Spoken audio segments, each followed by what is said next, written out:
Assalamualaikum dan salam sejahtera. Saya akan menerangkan tentang sejarah penubuhan rukun negara dan mengapa ia ditubuhkan.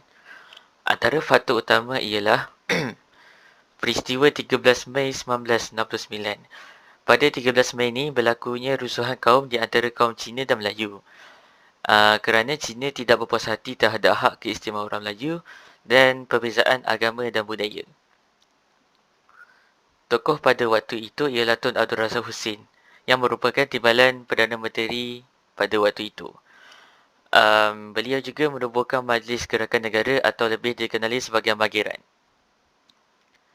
Ini adalah antara ahli Kabinet Mageran. Apakah tugas Mageran? Tugas Mageran adalah untuk menangani isu-isu pembinaan semula perpaduan masyarakat pada waktu itu. Seperti yang kita tahu, komunis masih menjadi isu pada waktu itu dan Mageran ni cuba sedaya upaya untuk menghalang komunis daripada menjadi batu api. Dan yang paling penting sekali, mereka jugalah yang menubuhkan rukun negara. Pada 31 Ogos 1970, rukun negara ini diisytiharkan oleh Yang di-Pertuan Agong yang keempat. Antara lima isi kandungan rukun negara ialah kepercayaan kepada Tuhan, kesetiaan kepada raja dan negara, keluhuran perlembagaan, kedaulatan undang-undang, kesopanan dan kesusilaan. Itu saja daripada saya. Kepercayaan kepada Tuhan. Malaysia sebagai negara yang berpilihan kaum, rakyat bebas mempercayai agama masing-masing di bawah perlindungan perlembagaan dan Yang di-Pertuan Agong.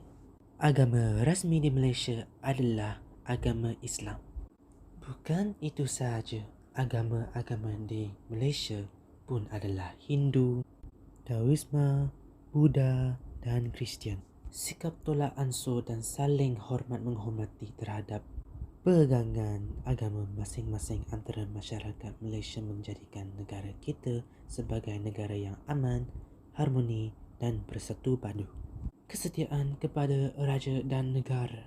Malaysia mengamalkan sistem demokrasi berparlimen dan sistem raja berperlembagaan. Yang di-Pertuan Agong merupakan lambang kedaulatan negara dan perpaduan masyarakat berbilang kaum.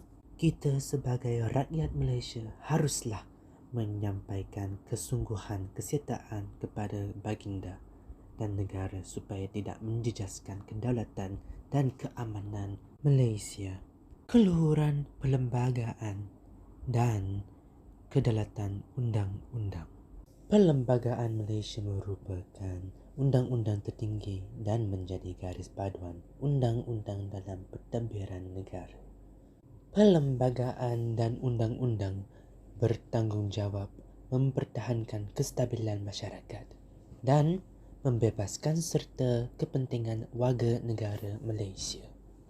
Sebagai rakyat Malaysia, kita haruslah memahami, mematuhi dan menghormati undang-undang serta latar belakang perlembagaan.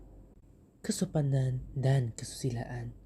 Negara kita mementingkan pegangan agama dan pendidikan moral bagi menghasilkan rakyat Malaysia yang bersikap sopan santun serta bersulia. Malaysia sebagai negara yang berbilang kaum dapat hidup dalam masyarakat yang aman dan harmoni disebabkan rakyat kita sentiasa mengamalkan sikap silang hormat menghormati antara satu sama lain dan bersatu padu menghadapi cabaran. Yang itu daripada saya. Sekian, terima kasih. Apakah kesan rukun negara kepada masyarakat pada masa kini? Perpaduan antara kaum. Pertamanya, masyarakat memahami dan mengenali kaum yang mempunyai ciri-ciri kebudayaan yang berbeza seperti bahasa, tulisan, adat resam dan lain-lain lagi. Keduanya, masyarakat pada masa kini dapat bekerjasama antara satu sama lain tanpa mengira agama dan bangsa. Ketiga, masyarakat menimbulkan kesedaran akan hidup berbilang kaum dalam keadaan harmoni. Seterusnya, keamanan. Pertamanya, masyarakat pada masa kini dapat hidup dalam keadaan yang aman disebabkan oleh penubuhan rukun negara. Keduanya, masyarakat juga diberikan perlindungan mengenai hak dan keistimewaan mereka sebagai warga negara.